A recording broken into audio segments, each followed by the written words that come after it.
Ethan Carter, a 12-year-old boy, visited his father's grave for the first time after a month since the accident that took his beloved father away. Walking among the silent tombstones, he clutched a fading red rose in his trembling hand. His eyes were heavy with sorrow, his pale face blending into the dim surroundings. Ethan stopped before a stone slab engraved with the words, "James Carter, beloved father, passed away on February 15th. Kneeling down, his lips quivered as he whispered, "I miss you, Dad." He gently placed the flower on the cold stone. Suddenly, the air grew heavier. The winds ceased. All sounds vanished, leaving behind an eerie silence.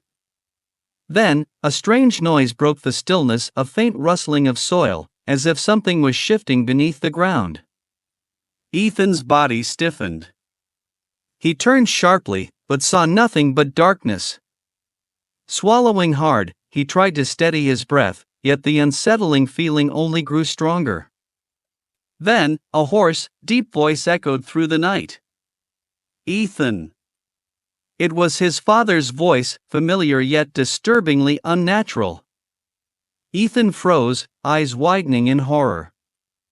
His shadow stretched across the ground, and suddenly, another shadowy hand appeared against the tombstone, an unseen presence standing right beside him. But when he turned back, there was only emptiness. The voice came again, urgent this time. "Find it, Ethan. It's beneath the ground. Dig it up." His fear was overwhelming, but curiosity and determination flickered in his gaze. He looked around, searching for any clue, yet nothing stood out in the suffocating darkness. Clenching his teeth, Ethan dug into the soft soil with his bare hands. The earth was freezing, clinging to his fingers like a ghostly grip, but he didn't stop. The eerie silence only made the rustling of soil sound even louder, amplifying the chilling atmosphere. Finally, his fingers struck something solid, a small, rusted metal box. With trembling hands, he lifted it from the dirt and pried it open. Inside was an old, yellowed notebook. Under the dim light of his flashlight, the words scrawled across the pages sent shivers down his spine.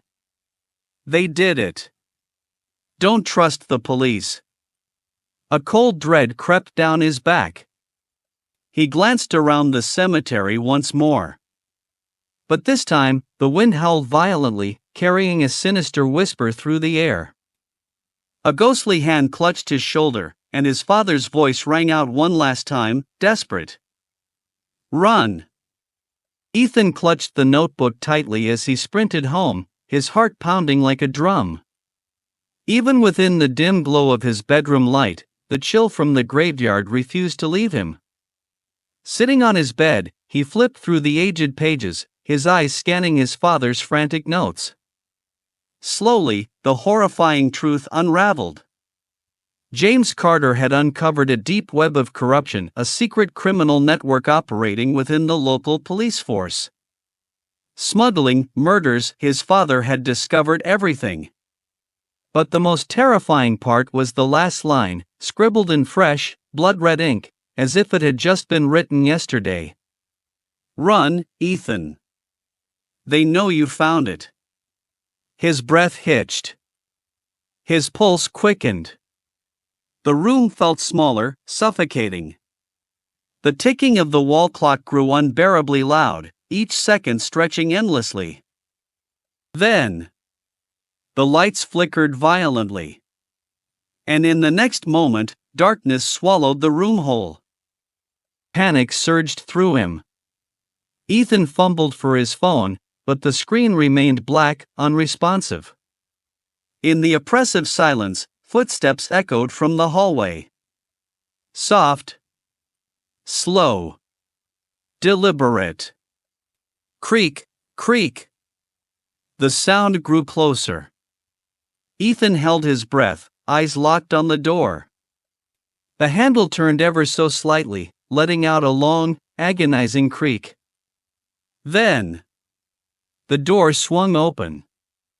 A gust of icy wind rushed in, carrying his father's frantic whisper.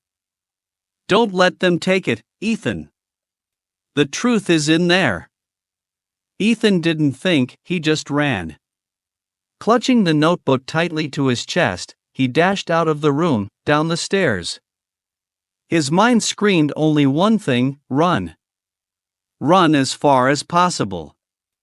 But just as he reached the ground floor, the lights flickered back on. He stopped dead in his tracks. Standing in the living room was his mother, Laura. Her face was pale, her eyes wide with fear. "Ethan, why are you up? What are you holding?" Her voice trembled. Ethan hesitated, ready to tell her everything. But then, her gaze flickered, just for a second, as it landed on the notebook. A fleeting, unreadable emotion passed through her eyes. Before he could speak, a sharp honk shattered the silence. Through the window, 2 black cars pulled up outside, their headlights glaring into the house like unblinking eyes. 2 men stepped out, clad in black, guns at the ready. No time to explain. Laura grabbed Ethan's hand, whispering urgently, "Run when I tell you." Then, without warning, she bolted towards the front door, screaming to divert their attention. "Ethan! Run!" There was no other choice. Clutching the notebook tighter, Ethan sprinted through the back door, vanishing into the darkness, knowing that his pursuers would not stop until they had what they came for. Ethan hid in an abandoned warehouse deep in the outskirts of the forest. He sat curled up in a dark corner, his body trembling from both the cold and fear. The old notebook still rested on his lap, its worn pages filled with his father's frantic handwriting, each word burning into his mind. It turned out that his father wasn't just a victim of a dark conspiracy, he had been the key to exposing an entire criminal network. But the price he paid was too great: his own life. Ethan flipped to the last page of the notebook, where an old photograph was attached. In the photo, his father stood next to an unfamiliar man, holding a silver briefcase. Behind them was the logo of the local police department. Scrawled beneath the picture were the words, "They won't stop. Do what's right." Ethan's heart clenched. The weight of responsibility bore down on his young shoulders. His father's final message echoed in his mind. "If I can't do it, you must continue, Ethan. You are my hope." Suddenly, the distant sound of car horns pierced the silence, growing louder. Headlights swept through the cracks of the warehouse walls, illuminating floating dust particles in the air. Ethan knew he had been found. But this time, he wasn't going to run. The warehouse doors burst open with a loud crash. 2 men dressed in black stormed in, guns pointed straight at him. One of them smirked, his voice dripping with menace. "End of the road, kid. Hand over the notebook." Ethan stood up, his eyes red from exhaustion and grief, but filled with unwavering determination. He gripped the notebook tighter, showing no sign of surrender. Suddenly, a powerful gust of wind howled through the warehouse, kicking up dust and making the rusted metal sheets tremble. Chaos erupted as the men's flashlights flickered out. The wind screamed like a furious storm, shaking the very foundation of the warehouse. Then, a voice boomed through the darkness, not a whisper this time, but a fierce, commanding roar. "Leave him alone." A dim light flared, revealing a shadowy figure, James Carter, Ethan's father. He stood in the middle of the warehouse, his eyes burning like twin flames, his hands raised as if holding an invisible force. The 2 men panicked, trying to shoot, but their guns refused to fire. "No, this isn't possible," one of them shrieked as the darkness swallowed them whole. Their terrified screams rang out before vanishing into the silence. When the storm settled, Ethan remained standing, alone. The notebook was still clutched tightly in his hands. He felt a warm, familiar presence surrounding him, as if his father were embracing him one last time. His father's voice, now calm and proud, whispered, "You did well, Ethan. Now, it's your turn." As the first rays of dawn broke through the trees, Ethan stepped out of the warehouse. He was no longer the scared, helpless boy he once was. He was now the heir to his father's mission, ready to face the truth, no matter the cost. Ethan pressed the notebook against his chest, feeling its weight not just in paper, but in responsibility.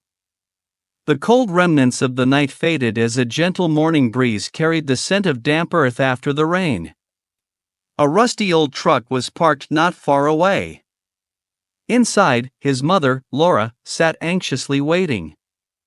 The moment she saw him, she rushed forward, pulling him into a tight embrace. "Are you okay?" "Where are they?" she asked, her voice trembling. Ethan met her gaze, his eyes filled with steely resolve. "I'm fine, Mom. But we have to leave. Now." Laura nodded, but a flicker of pain crossed her face. She gripped Ethan's hand tightly and whispered, "I'm sorry. I've known the truth for a long time, but I couldn't do anything. Your father, he sacrificed everything for this." Ethan froze. The final pieces of the puzzle clicked into place. His mother wasn't just a victim, she had been part of this story all along, a silent witness carrying the weight of a buried truth. "We'll finish what he started, Mom," Ethan said firmly. "They won't be able to hurt anyone else." Tears streamed down Laura's face, but for the first time, there was a glimmer of hope in her eyes. The two of them climbed into the truck and drove away into the rising sun. The notebook rested on Ethan's lap, a constant reminder of the mission he had inherited. In the days that followed, Ethan began to decipher the notebook's secrets. Each page contained clues leading to the most powerful criminals in the city, from the police chief to influential businessmen. He knew he couldn't do this alone. With his mother's help and a few trusted allies his father had once mentioned, Ethan slowly built a secret network of his own. But the criminals weren't idle either. They launched relentless attacks to silence Ethan and his mother. It became a battle of wits, a deadly game where a 12-year-old boy stood against an empire of corruption. One stormy night, Ethan stood on the rooftop of a skyscraper, face to face with the mastermind behind it all, a ruthless man with eyes as sharp as a knife. The man sneered. "You think you can take us down, kid?" Ethan stared him down, unshaken. "I'm not alone. This was my father's dying wish. And I won't let him die in vain." Suddenly, the wail of sirens echoed through the night. Police vehicles swarmed the building, their flashing lights painting the rain-soaked streets red and blue. Ethan had already sent the notebook's contents to an investigative journalist, who had exposed everything to the public. The city shook under the weight of its biggest corruption scandal in history. The mastermind turned, furious and desperate. But before he could retaliate, a shadow materialized behind Ethan. James Carter. His father's fiery gaze bore into the criminal's soul. The man let out a terrified scream before being dragged away by the authorities. Ethan stood motionless in the rain, feeling his father's presence one last time. The proud whisper echoed in his ears. "You did it, Ethan. You're my hero." As the first light of dawn broke through the stormy sky, Ethan walked away, the notebook still in his hands. He was no longer just a boy. He was the symbol of courage and justice, the heir to his father's legacy, ready to face whatever lay ahead.